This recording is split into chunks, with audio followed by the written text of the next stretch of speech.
Chiuda. Grazie.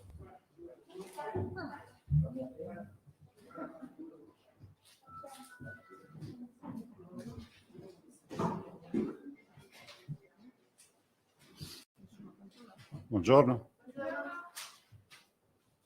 Siete tamponati? Oh, boh, accomodatevi, prego.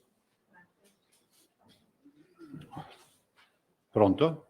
Via? Perfetto. Allora, inizierei subito. Buongiorno a tutti. Inizierei dal bollettino. Allora, i tamponi molecolari sono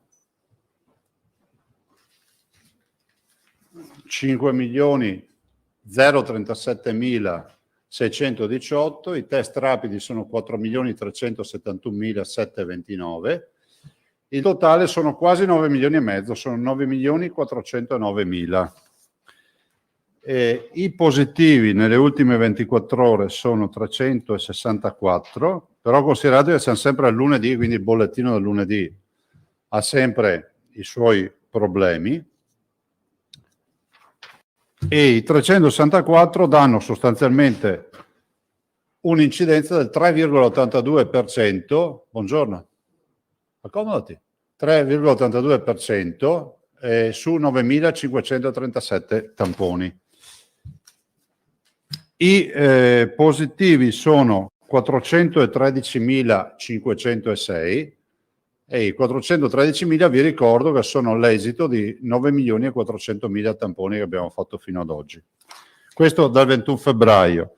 Gli attuali positivi oggi sono 21.923, che sempre per amore della statistica vuol dire che metà di questi sono verosimilmente sintomatici e metà asintomatici. Sostanzialmente si pensa, i dati ci dicono che un 5-7% di questi poi viene ospedalizzato.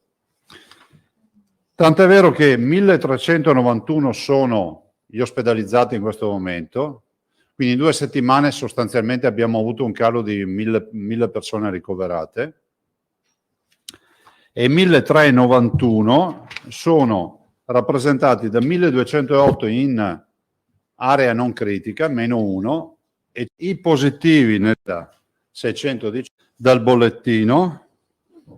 Allora, i tamponi molecolari sono 5.037.618, i test rapidi sono 4.371.729, il totale sono quasi 9 milioni e mezzo, sono 9.409.000. I positivi 371.729, il totale sono quasi 9 milioni e mezzo, sono 9.409.000. I positivi nelle ultime 24 ore sono 364, però considerate che siamo sempre al lunedì, quindi il bollettino del lunedì ha sempre i suoi problemi. E i 364 danno sostanzialmente un'incidenza del 3,82%, buongiorno, ore sono 364, però considerate che siamo sempre al lunedì, quindi il bollettino del lunedì ha sempre i suoi problemi. E i 364 danno sostanzialmente un'incidenza del 3,82%, buongiorno, accomodati, 3,82%, su 9.537 tamponi. I positivi sono 413.506 e i 413.000 vi ricordo che sono l'esito di 9.400.000 tamponi che abbiamo fatto fino ad oggi. Questo dal 21 febbraio. Gli attuali positivi oggi sono 21.923.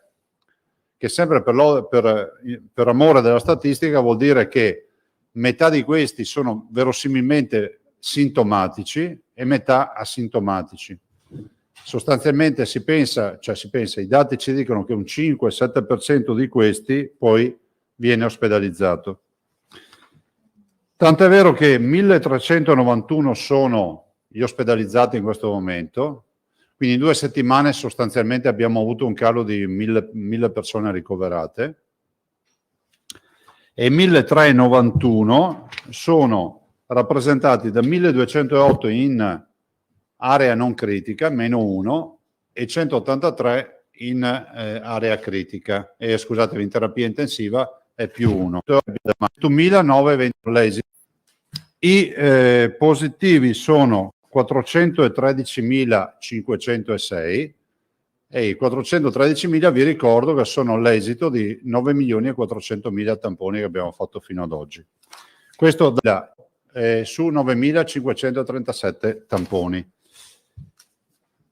I positivi sono 413.506 e i 413.000 vi ricordo che sono l'esito di 9.400.000 tamponi che abbiamo fatto fino ad oggi. Questo dal 21 febbraio. Gli attuali positivi oggi sono 21.923, che sempre per amore della statistica vuol dire che metà di questi sono verosimilmente sintomatici e metà asintomatici. Sostanzialmente si pensa, i dati ci dicono che un 5-7% di questi poi viene ospedalizzato.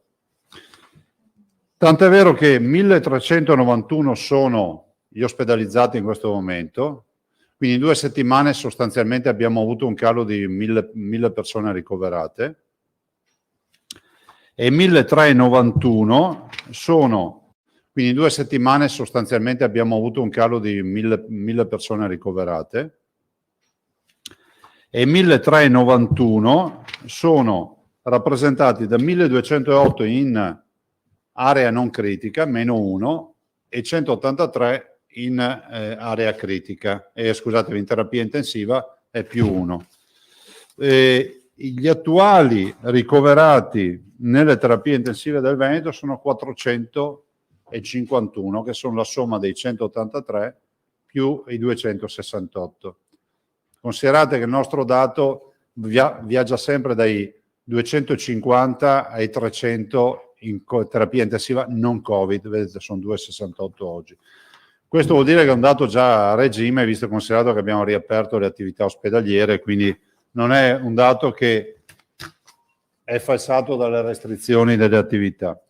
Totale dei morti 11.369, più 4 decessi nelle ultime 24 ore, e i dimessi, cioè curati nei nostri ospedali, sono al momento 20.571. Allora, come vi siete accorti, abbiamo sicuramente un calo importante dell'infezione, lo si vede anche nella curva dell'infezione. C'è da dire che però da un po' di giorni, diciamo, i numeri sono in calo, ma non un calo così importante, nel senso che vediamo, se voi valutate la curva delle terapie intensive, che adesso io non ho qui, lo dicevano appunto anche stamattina in riunione, la curva di terapia intensiva è una curva che decresce, si vede, l'andamento è assolutamente un andamento importante, però vedete -1, +1, -3, insomma abbiamo, per ora non c'è una fase di stallo e quindi di plateau nelle proiezioni, non c'è neanche nell'algoritmo, cioè l'algoritmo ci dice comunque che continuerà il calo. Dopodiché, ripeto, la sfera della verità, ve lo dico sempre, non c'è in mano nessuno, perché le infezioni hanno esordi a volte imprevedibili e quindi, come è accaduto nel corso di questi 15 mesi ormai, perché marzo, aprile, maggio, 15 mesi di storia del Covid, ci ha insegnato che tutto è possibile, anche perché i cambiamenti repentini della curva dell'infezione sono stati spesso una costante del Covid. E siamo in una fase nella quale bisogna assolutamente invocare la massima attenzione e non abbassare la guardia, ma questo lo diciamo sempre. Gli esperti ci dicono che la buona stagione dovrebbe aiutarci per un po' di fattori, primo tra tutti del fatto che c'è più arieggiamento dei locali, perché le temperature sono cambiate, perché comunque ci sono i raggi ultravioletti che, fra virgolette, pesano di più in questa fase, diciamo, primaverile estiva, perché comunque si vive di più all'aperto e questo dovrebbe aiutarci. Ma non è, diciamo, il salvacondotto per non portare più la mascherina, per non occuparsi dell'igiene delle mani e in particolar modo per evitare gli assembramenti. La vera preoccupazione sono gli assembramenti, quindi non è che uno non deve andare al bar o al ristorante, però lo deve fare sicuramente attento, in maniera attenta, evitando di esporre se stesso e quindi di conseguenza anche gli altri eventuali contagi. Il virus c'è ancora perché quando tu hai 900, scusate quanti erano oggi, 364 persone positive, vuol dire che 364 persone sono sottoposte a tampone ed è il risultato della loro positività. Il dato delle ultime 24 ore dei vaccini è dei 37.000 vaccini. Siamo penso sopra il target quanto? 8.000, 9.000, 10.000, roba del... abbondantemente sopra il target. Considerate che siamo in assoluto quelli che performano meglio rispetto ai target nazionali. Il totale dei vaccini somministrato fino ad oggi è 1.750.522 dosi. 1.750.522 dosi. Ecco, 25.000, quindi siamo 12.000 dosi sopra il target fissato. E abbiamo in magazzino da stamattina disponibilità, che ovviamente noi daremo fondo al magazzino. La disponibilità di oggi è esattamente di 275.000 dosi, 3,56. Considerate che noi abbiamo un potenziale adesso possiamo arrivare fino a 50.000 prenotazioni e quindi somministrazioni al giorno. Considerate che di tutto questo noi, visto considerato che da lunedì prossimo noi avremo 201.000 dosi a disposizione, noi questa settimana diamo fondo al magazzino, dovremo accantonare un po' di vaccini, soprattutto sul fronte AstraZeneca, per le seconde dosi. Vi ricordo che adesso siamo entrati nella fase dei richiami, quindi se prima davamo fondo al magazzino di AstraZeneca, adesso dobbiamo accantonare perché sui famosi 3 mesi ci siamo arrivati. Faccio appello soprattutto alla categoria 60-69 perché chi vuol farsi il vaccino provveda a prenotarsi. I posti ci sono anche nel breve, anche domani ci sono dei posti, e faccio appello per questo perché se ci fosse necessità, o meglio, vediamo che non riusciamo a ottenere almeno 40-45 mila dosi al giorno con la categoria oggi titolata a prenotarsi, dovremmo aprire alla categoria che li segue, che è quella dei 50-59 anni, proprio per evitare che lo sforzo vaccinale non venga reso vano dal fatto che non ci sono prenotazioni sufficienti. Quindi veramente appello di provvedere a iscriversi perché i posti ci sono e abbiamo intenzione di fare anche veloci nelle prenotazioni. Se vi interessa un ultimo dato, visto considerato che se ne parla spesso, vi dico che la popolazione degli over 80 è vaccinata con almeno una dose per il 96,7%. I 70-79 hanno passato il 72,4% e i 60-69 abbiamo recuperato in un giorno un altro 10%, siamo al 30%. Un giorno sono, in 2 giorni. 30,4%. Disabili il 67% e vulnerabili il 58%. Dopo vi verrà inviato il bollettino. Basta, io non ho altro da aggiungere su questo tema. Se avete domande, prego. Tosatto, Pietro Belli del Fatto Quotidiano, Bonet, Giacomuzzo e Vanzan. Buongiorno Presidente. Buongiorno. Prima di tutto segnalazioni e considerazioni sul weekend, gli assembramenti, affollamenti in varie città italiane ci sono state. Ha un feedback della situazione veneta, le hanno segnalato? Ma no, li avete visti anche voi, attenzione, massima attenzione, non calare la guardia, non abbassare la guardia, perché poi i dati, le curve sono sempre imprevedibili, no? L'abbiamo visto con la curva dell'infezione. cioè non ci sono particolari osservazioni, cioè, bisogna aver coscienza che il virus c'è ancora. La campagna vaccinale ci sta aiutando, però siamo ancora alla categoria over 60, quindi significa che dobbiamo mettere in sicurezza intanto queste fasce di età che vanno dai 60 anni in su, quindi gli over 60. Ricordo che le donne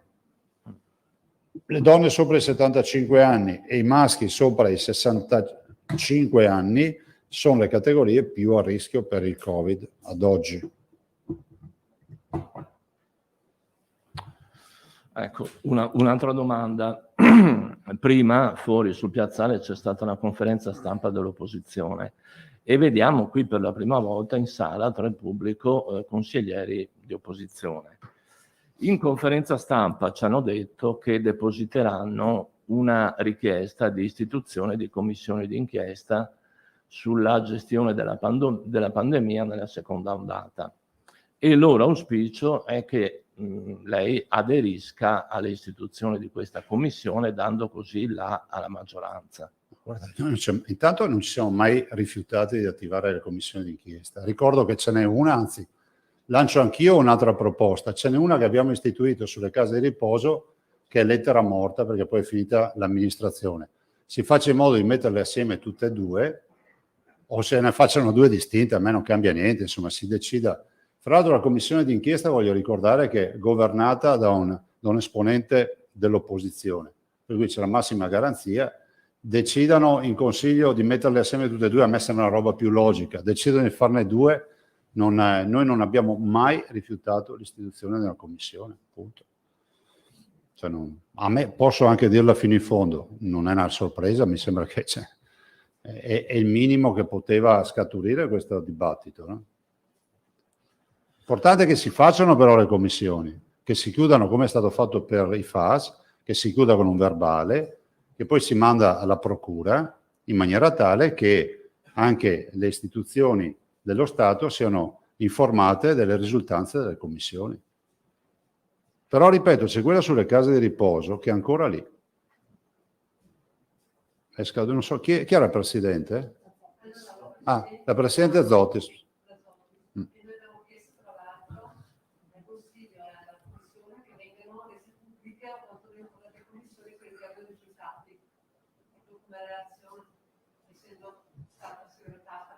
Non ne so nulla, la presidente è vostra, quindi nel senso che per me va ben tutto. Altro? Comunque insomma lei è favorevole sostanzialmente. È inutile anche, perdonami, è inutile anche continuare a tirar fuori questo discorso, non si è mai opposti alla funzione di commissioni. Va bene, grazie. Prego. Allora avevamo Pietro Belli, Giuseppe. Buongiorno Presidente. Buongiorno. Volevo chiederle, avrei 2 o 3 domande. Primo, quante volte è andato in Consiglio regionale a riferire sul problema Covid? A dicembre mi sono collegato. E lo ritiene sufficiente alla luce degli 11.369 morti che ci sono stati? Infatti ci andiamo domani, ci hanno chiesto di andare. Ma domani andrà in Consiglio o andrà in Commissione? In Commissione, in Consiglio, cioè incontro i consiglieri. Seconda domanda, oggi in questa conferenza stampa il l'opposizione ha posto un problema di agibilità democratica nella gestione della Regione Veneto. Cosa vuol dire? Segnatamente da parte sua vuol dire che non c'è risposta alle interrogazioni consigliari da parte dei consiglieri, non c'è risposta alle richieste di accesso agli atti, non c'è comunicazione, come si aspetterebbero le minoranze da parte del Presidente o dell'assessore, della gestione della pandemia. Quindi non c'è una risposta, diciamo, politica, non solo tecnica. Prego. Allora, a me risulta che molte interrogazioni ne arrivano a centinaia, sono state risposte, quindi ci può essere che ci siano dei ritardi su alcune interrogazioni, ma comunque vengono puntualmente e nel limite del possibile risposte. La sottoscritta, come in quanto assessore alla sanità, è andata in 5ª commissione in audizione ogni volta che è stato chiesto. Quindi mi sembra insomma che quando è stata chiesta la mia presenza in quinta commissione in audizione su varie questioni, sono sempre andata, anche con i tecnici che hanno relazionato rispetto a varie tematiche che venivano poste.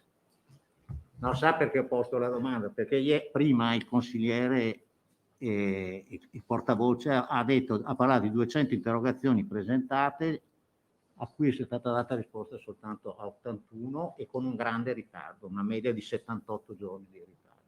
E di queste erano segnatamente 99 sulla pandemia, a cui è stato dato il 40% di risposte. Se ci fate una richiesta scritta riusciamo anche a darvelo puntualmente, cioè non lo so, cioè nel senso che... Bravo. No, è sulla domanda di agibilità democratica al Presidente. Siamo in democrazia, l'agibilità c'è per tutti. L'ultima domanda sarebbe questa. Il 18 settembre lei ha dichiarato questo. In Veneto siamo circa un mese, tanto per contestualizzare, dopo la proposta del dottor Rigoli dei tamponi rapidi, all'epoca era microbiologia a Treviso, che ha dato il via alla prima fornitura di 10.000 tamponi. Lei aveva dichiarato un mese dopo e circa un mese prima dei risultati di Crisanti.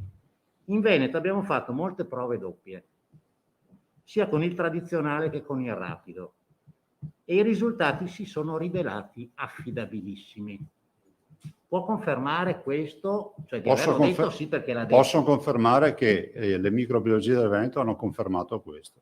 E alla luce poi di quello della famosa circolare del 4-5 gennaio del Ministero della Sanità e alla luce poi della lettera della dottoressa Russo che dava indicazioni dei molecolari per i dipendenti sanitari, cosa ne pensa? Cioè si è rivelata fallace quella sua previsione? No, guarda, domani ci saranno i tecnici che parleranno di questi aspetti che riguardano i tecnici. Direi che sarebbe ora di iniziare a non far credere ai cittadini che gli amministratori decidono che tamponi comprare e a chi farli fare. I tecnici saranno a disposizione domani, quindi i consiglieri potranno fare tutte le domande che vogliono. Di certo io non rispondo a domande come questa, dove non sono stato io a decidere i piani nazionali, la distribuzione ai medici di base e tutti questi temi qua. Cioè, ci sarà la dottoressa Russo che spiega anche questi aspetti. No, scusi, io gliel'ho fatta la domanda, se lei dice non rispondo, perché quella dichiarazione lì l'ha fatta lei. Sì, non ti ho detto di sì, ma anche evidentemente non mi ha ascoltato. Ti ho detto per quello che ci hanno riferito le microbiologie del Veneto. Ho risposto alla domanda. Pietro, scusa, Giuseppe, posto? Bene. Bonet, Giacomuzzo, Avanzano. Sì, Presidente, buongiorno. Allora, Buongiorno. solo per chiarire rispetto a questa richiesta di commissione speciale, quindi lei non la firma, però dà mandato alla sua maggioranza di non Guardate che non votare adesso, contro. per carità, è la quarta volta che me lo chiedete stamattina. Io ho detto che noi non siamo contrari all'istituzione. Se me ne trovate una che ho firmato in 10 anni, che adesso non venga fuori Zaia non firma perché vorrebbe dire essere anche di poco di buono. Perché io non firmo neanche le interrogazioni che mi propongono i miei consiglieri o le mozioni, proprio per un fatto di rispetto nei confronti del Consiglio, perché poi il Presidente ne firma alcune, altre no, comincia a entrare nel merito, quindi ho fatto sempre questa scelta. Ma che ci sia riserve sul fatto dell'istituzione della Commissione, decisamente no. L'unica roba che ho firmato io in Consiglio sono le leggi che ogni inizio legislatura ho presentato a nome mio. Andate a controllare se ne trovate una. E non è neanche un problema l'istituzione di una commissione. Va bene. Poi anticipiamo in questa sede una serie di obiezioni che verranno poste domani, credo, in Commissione Sanità. Una di queste riguarda il tema della scelta tecnica e la scelta politica, nel senso che lei ci dice, l'ha detto spesso, insomma, che si è rifatto alle indicazioni che riceveva dai tecnici rispetto alle scelte di politica sanitaria regionale. Queste scelte però poi si sono tradotte in dei piani di azione contro la pandemia che lei ritiene essere questa una scelta politica o una scelta tecnica? Mi spiego più nel dettaglio. La scelta, per esempio, che viene contestata dai consiglieri di opposizione, e sarà l'obiezione che le faranno domani, di utilizzare i test rapidi negli ospedali e nell'RSA. Lei la ritiene una scelta prettamente tecnica o una scelta anche di natura politica? Ma noi non abbiamo gli strumenti per fare una scelta su dove utilizzare i tamponi. Cioè, domani avrete la risposta da chi ha proposto queste, come si può dire, queste modalità, si è confrontato, ma io capisco che voi fate fatica a dimostrare che noi abbiamo scelto tutto, però guardate, noi siamo disposti ad andare a vedo finché volete.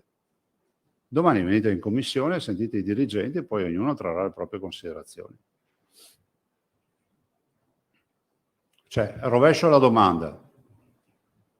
Se ci fosse un'area di discrezionalità nel fare ogni 4 giorni, ecco, l'unica roba che noi abbiamo detto sicuramente è sempre fate più tamponi che potete, questo l'abbiamo sempre detto, e fateli in maniera più ravvicinata che potete. Se ci fosse un'area di discrezionalità su una scelta del genere, se rovesciamo la visione, vorrebbe dire che noi potevamo anche, secondo voi, decidere di non fare diagnostica, di non attivare i tamponi rapidi, cioè di cosa stiamo parlando? Cioè che c'era il mondo intero che li utilizza e l'Italia compresa. Il dibattito c'è qui, bene, lo facciamo qui. Bonnet? Però per rispetto del Consiglio direi anche che sarebbe giusto aspettare la commissione di domani. Va bene, grazie. Prego. Giacomuzzo e Vanzà. Allora, Presidente, una delle accuse che viene mosse dalle opposizioni è il fatto che si è creato un clima aspro davanti alle indicazioni mosse da loro. È piovuta una pioggia di critiche anche pesanti da parte della sua opposizione. Lei ravvede questo clima così teso qui in Regione tra maggioranza e opposizione? Si sente in parte responsabile di questa chiusura, forse anche non passando spesso in Consiglio regionale, peraltro una prassi che aveva anche già nei suoi precedenti mandati, intendo dire, non è una cosa che è iniziato adesso con... Ma guarda, c'è dibattito al sale della democrazia. Dopodiché penso anche che siamo davanti a delle persone che a marzo dicevano che avevamo tolto terapie intensive, quindi eravamo in difficoltà per quello, marzo 2020, e esattamente un anno dopo avevano detto che avevamo gonfiato i numeri delle terapie intensive. Domani ci sarà il dottor Rosi e l'ingegner Fattori che mostreranno i numeri e i piani che hanno fatto loro, che non le ha fatte Luca Zaia o Manuela Lanzarini, perché non abbiamo né la professionalità, tantomeno le competenze per fare questi piani. Non avete la professionalità, però loro dicono davanti ad uno studio, quello di Crisanti, che metteva in dubbio i tamponi davanti a una denuncia fatta da una non usate questi tamponi nell'RSA, non avete cercato giustificazioni tecniche tali da poter consentire un cambio di rotta, perché avete acquistato sempre tanti tamponi rapidi di prima e seconda generazione, più della terza. Domani chi ha fatto gli approfondimenti ne parlerà. E poi avevo altre 2 cose che riguardavano non la questione. La prima riguarda la situazione epidemiologica, e cioè l'aumento di casi. La situazione, si diceva ieri, del tracciamento è abbastanza buona, nel senso che non è sotto pressione, però ci sono delle zone, in particolare dell'Alto Vicentino, che ne stanno risentendo pesantemente, nel senso che comunque ci sono dei cluster. Ad oggi la situazione non è cambiata solo nell'Alto Vicentino, che poi erano quelle zone che erano state colpite anche nelle altre ondate, oppure ci sono altre zone di pressione? Non ci risulta, a meno che non abbiate voi notizie che noi non abbiamo. Al momento no. L'ultima cosa, campagna vaccinale. Figliuolo anche stamattina da dove era nel Lazio, e cioè fare inaugurazione di nuovi punti vaccinali, parla di una nuova priorità nella campagna vaccinale, cioè una volta finiti i disabili e i fragili, via liberi tutti, pare di capire, insomma. Questa, che lei sappia, è un ordine, nel senso che diventerà un decreto, una circolare ministeriale? Non ho la più pallida idea, ce l'avete già chiesto. Pensavo avesse novità. No, non abbiamo la più pallida idea, però è pur vero che finché non abbiamo vaccinato gli over 60, secondo me è un errore non mettere in sicurezza tutte queste fasce d'età. Quindi sopra i 60 anni è bene che li mettiamo in sicurezza. Lo vediamo comunque nei dati epidemiologici e anche in quelli sanitari, dove abbiamo da un lato nella curva dell'infezione, dall'altro nei ricoveri, comunque diciamo il calo vistoso da parte di quelle categorie che sono già state vaccinate. Vi faceva l'esempio il dottor Rosi degli 8 ingressi di over 80 ma sono esattamente cosa mai vista, nel senso che gli over 80 rappresentavano, diciamo, il cuore dell'infezione prima delle vaccinazioni, oppure i cluster ospedalieri dove abbiamo vaccinato, che non ci sono più. Dopodiché immagino che le indicazioni debbano avvenire sotto stretta vigilanza del Comitato Tecnico Scientifico, e poi voi sapete che c'è un grande confronto rispetto anche a chi vaccinare, perché c'è chi dice liberi tutti dopo aver vaccinato i sessantenni, c'è chi dice scendiamo per categorie, per fasce d'età, c'è chi dice iniziamo invece dai più giovani, perché possono essere loro che garantiscono la circolazione del virus. Quindi è fondamentale un'espressione del Comitato Tecnico Scientifico. Posto? Alda Vanzan. Volevo dirvi, fra l'altro, a proposito del comitato, oggi doveva venire il professor Palù, ma è stato impegnato, quindi in settimana verrà, così vi dà ultimi aggiornamenti rispetto a questo. Prego. Buongiorno Presidente. Buongiorno. Tornando appunto alla questione delle fasce di età per le vaccinazioni, lei prima ha rivolto nuovamente l'appello alla fascia dei 60-69 anni. Se questi non si prenotassero, non aderissero in maniera massiccia come voi vi augurate, aprireste prima per i cinquantenni? C'è una data? No, ci siamo dati ancora qualche giorno per vedere l'andamento, il che non vuol dire, attenzione, che gli over 60 non si stiano prenotando. Il problema è che se la prenotazione me la vanno a pescare al 19 di maggio, oggi le agende vaccinali sono aperte fino al 19 di maggio, sarà inevitabile che si possano creare degli spazi che noi non possiamo lasciare vuoti nel frattempo. Quindi, Presidente, nella tabella che voi ci avevate fornito la settimana scorsa, che prevedeva l'inizio della vaccinazione per i cinquantenni al 31 di maggio, quella sicuramente sarà... No, verrà anticipata. Sarà anticipata. Ma è verosimile che si possa pensare anche a metà maggio, 15-20 maggio. Come inizio? E quindi la prenotazione qualche giorno prima? Sì. Però attenzione che dobbiamo vedere l'andamento degli over 60. Attualmente sono vaccinati con prima dose oltre il 30%, cioè sono 30,4 mi sembra. 30,4. Considerate che sono una popolazione di quanti sono? 600.000, se ne facessimo anche 30.000 al giorno, perché considerate che gli altri magari sono richiami, vuol dire già una ventina di giorni farli tutti, ma siccome ne abbiamo già fatte una buona parte, insomma 10-15 giorni dovremo chiuderla sta partita. Sono fiducioso, siamo fiduciosi. Quindi potremmo avere a fine maggio i due binari paralleli, i 60 prima di fine maggio, sì. Okay. Mentre per il libero accesso, come rispondeva prima, attende indicazioni attendiamo indicazioni, se non ci sarà noi scendiamo sempre, andremo ai 40-49 dopo aver fatto i 50-59, e sono peraltro le classi di età più numerose, e c'è il boom Veneto, guardate, ce l'avete qua, la curva nera dà la dimensione della popolazione delle fasce d'età. I 50 sono qui.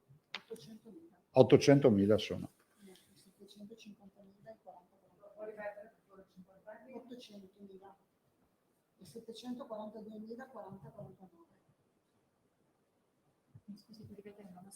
742.000 anni, 800.000 50-59. Altro, Alda? Volevo sapere se sono arrivate indicazioni o se avete parvenza che ne possano arrivare sul tipo di sieri, cioè se si abbasserà la soglia di età per AstraZeneca e Johnson & Johnson, o se resteranno ancora per ora over 60. Over / raccomandato per gli over 60, perché ricordo che Johnson & Johnson ha una raccomandazione, non è un'imposizione, e quindi il clinico potrebbe anche decidere autonomamente di somministrare anche nell'under 60, però è una scelta clinica. Noi, per evitare qualsiasi dibattito, abbiamo evitato questi passaggi nel piano di sanità pubblica. Altro? Grazie, arrivederci. Ci sono altre domande? A domani, grazie. Buon lavoro. Grazie.